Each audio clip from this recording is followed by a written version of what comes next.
And good morning, everyone. Happy Wednesday morning. Welcome back to Morning Musings. My name is Don K. Preston. I'm the president of Preterist Research Institute of Ardmore, Oklahoma. All right. Hey, before I go on, let me remind you that last Thursday, the time when my video number 12, in response to Steve Gregg's book, Why Not Full Preterism, when it was supposed to air, something went wrong technologically. As I told you, as I was uploading that video, my screen blinked a couple of times. All of a sudden, a different title from what I had typed appeared on the screen, and I was like, what? And so I began to type a little bit more on what I was doing, and the title changed back, and I go, oh, well, okay, that's fine.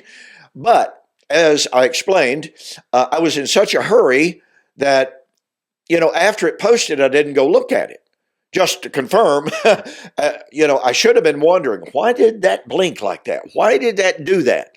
And I should have double checked it. I didn't do that. And as a result of that, one of my Now TV videos got posted. And don't know why, technological blip. So tomorrow, I will be showing video number 12 in response and review to Steve Gregg's book, Why Not Full Preterism. It's the video that was supposed to show last Thursday, but again, for some reason, did not air. So just be watching for that tomorrow. In the meantime, as promised, now look, yesterday I kind of got on a soapbox, but what I had to say was so important. It is an appeal for all of us, to be open-minded, to be willing to change. My very good friend, some years ago, he passed away now, John Anderson, had a saying: unless you're willing to be wrong, you will never be right. Very first time John said that to me, I was like, say, what? I said, what do you mean by that? And he explained it. And I was like, that's really good.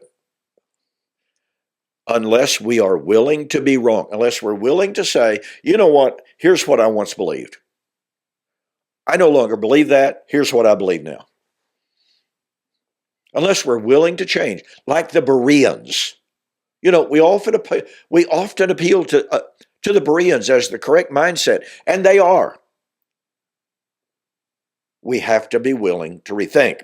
Okay, enough of that. So, as I have promised, we want to begin now an examination of Isaiah chapter 66 as a prediction of the coming of the new creation, which Matthew 25:31 and following makes. Now, why is this important? Well, as I pointed out at almost the introduction to this particular aspect of our study of the Olivet Discourse, is that we have to understand that Matthew chapter 25:31 and following it's in fact based upon God's Old Covenant promises made to Old Covenant Israel. This was such a stunning revelation to me. As an amillennialist, I was raised believing God was through with Israel at the cross. God nailed the Old Covenant to the cross. I was sitting in my office one day. I was actually preparing for a debate, a formal public debate. And I was reading in Acts 24:14 and 15, in which Paul says, in his discussion of the resurrection, he said, by the way, verse 13, I believe all things. He said, I believe in the resurrection, after the way which these men, the Pharisees, call a sect, so worship I the God of my fathers. I believe all things that are written in the law and the prophets, that there's about to be the resurrection of the just and the unjust. Paul, where did you get your doctrine of the resurrection? It hit me. Oh, he said, the law and the prophets. I was like, wait a minute. If God was through with Israel at the cross, if God was through with the Old Covenant at the cross, then how could Paul's doctrine of the resurrection be taken from the old law? Acts 26, 21 and following. And now, having obtained help from God, I testify both to small and to great, to kings and to governors, and to all that are in authority, that Jesus Christ was saying no other things than what Moses, the law, and the prophets said should come. That is, that Christ would be the first to be raised from the dead. By the way, was Jesus the first to be raised from physical death? You know the answer to that. Anyway, that Christ was the first to be raised from the dead and to preach life and light to the Gentiles. Paul, where did you get your doctrine of the resurrection? Moses, the law, the prophets. I was stunned, literally stunned. To reiterate, if God was through with the old law, the old covenant, at the cross, if he was through with Israel at the cross, how could he still be looking for the fulfillment of the old covenant?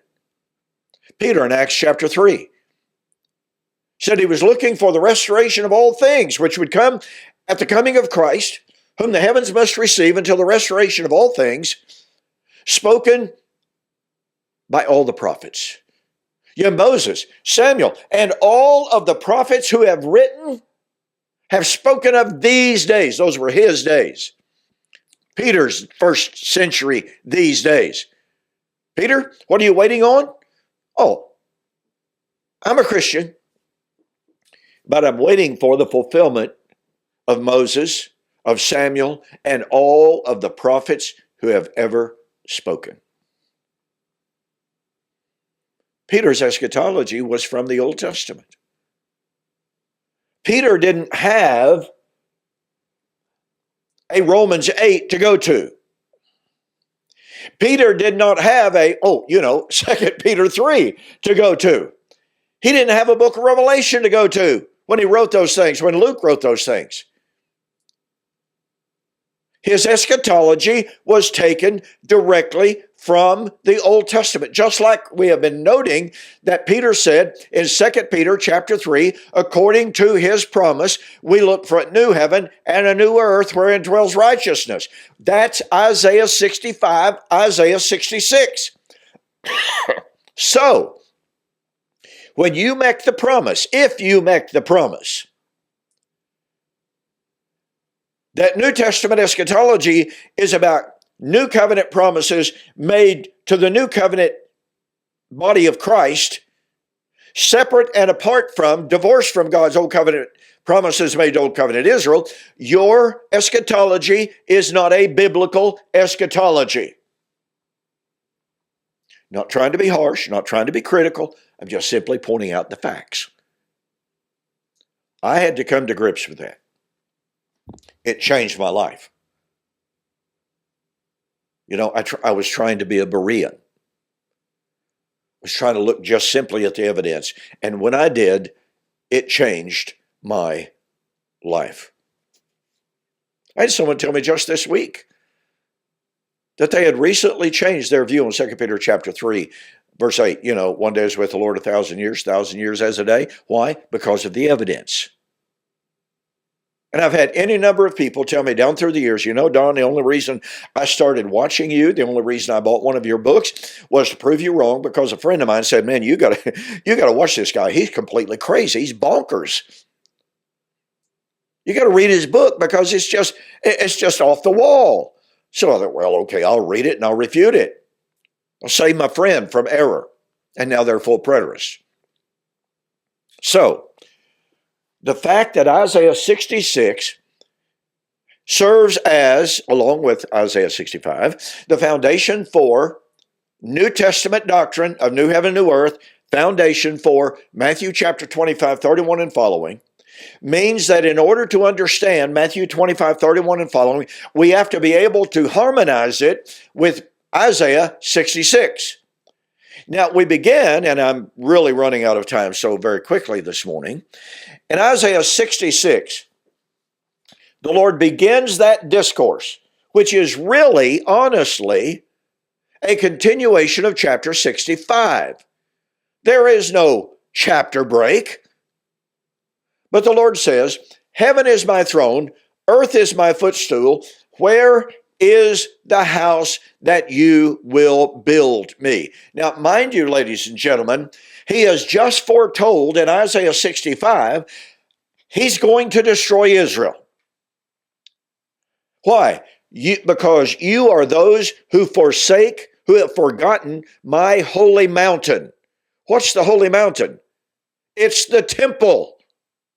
So here is God in Isaiah 66 reminding them of their sin in perverting and distorting, abusing the temple. You are those who forget this holy mountain.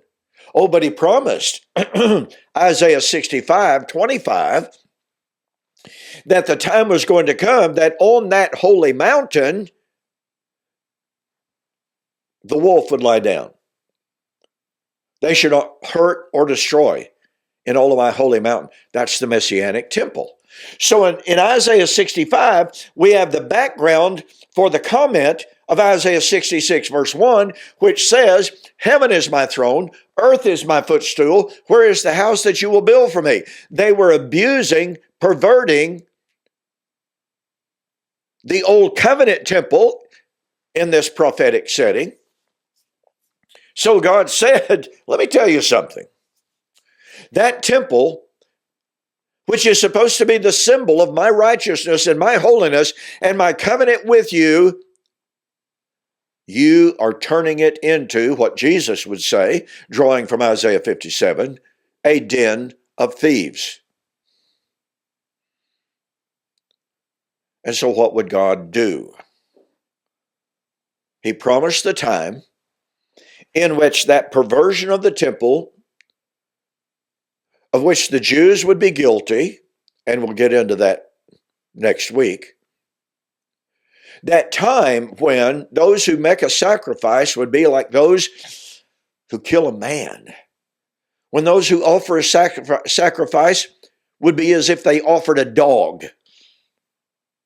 Horrible. In other words, the time was coming in which God was going to take away animal sacrifices in this new temple. So here is God at the very outset of Isaiah 66, mitigating, militating, depreciating the value, the significance, and the importance of the old covenant temple. And of course, we come to Acts chapter 7. Stephen, standing in one of the porches of that magnificent Herodian temple. I've often said, if I had a time machine, I would just love to be able to go back to the peaceful days, not 64 to 70 AD. No. I would like to go back to that temple somewhere around 30, 40, 50, maybe even 50 AD, during the time of wonderful peace in Jerusalem, and to be able to tour and to witness that temple. The Jewish rabbis had a saying, he who has not seen the temple in its beauty has never seen a beautiful thing. Overlaid with gold, bright cedar, silver, white marble. Must have been incredible. Josephus tells us, Tacitus even tells us, people traveled from all over the world to see that temple. The Jews were so proud of that thing. Problem is, they turned it into their temple. And thus, when Jesus said in Matthew chapter 12, people travel from all over the world to see Solomon and all of his wisdom, yet I say unto you, one greater than Solomon is here. And you swear by the temple, and yet I say to you, one greater than the temple is here. What a shocking thing. What a radical thing to say. So Stephen, standing in the midst of that temple, reminded them, those representatives of Israel, of their sordid, bloody history. He said, which of the prophets have you not slain? When have you not been guilty of idolatry? Even in the wilderness, he reminded them, when you were supposed to be worshiping Yahweh, you worshiped Molech and Astarte. Oh, my goodness. And so he brought it down to his present time. And what did he do? He quoted Isaiah 66, verse 1 and 2, verbatim. Now, I want to tell you,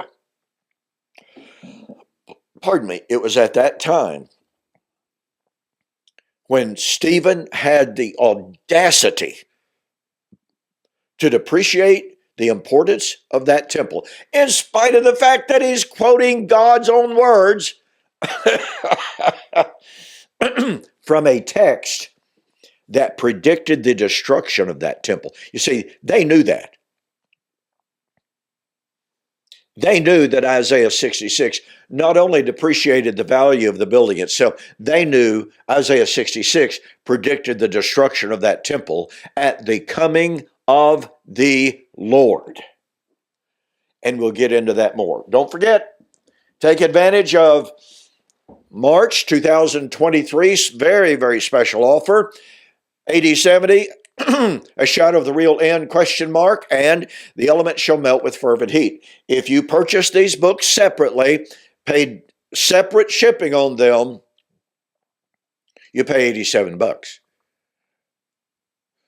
But, no, it's not right. Anyway, I've forgotten the exact figure, but here's the point. The point of fact is, if you purchase these at regular retail and pay the shipping on them versus what I am offering you, your total delivered price, no extra shipping, no handling charges, total delivered price, $32.50 for the month of March 2023, U.S. orders only. Okay?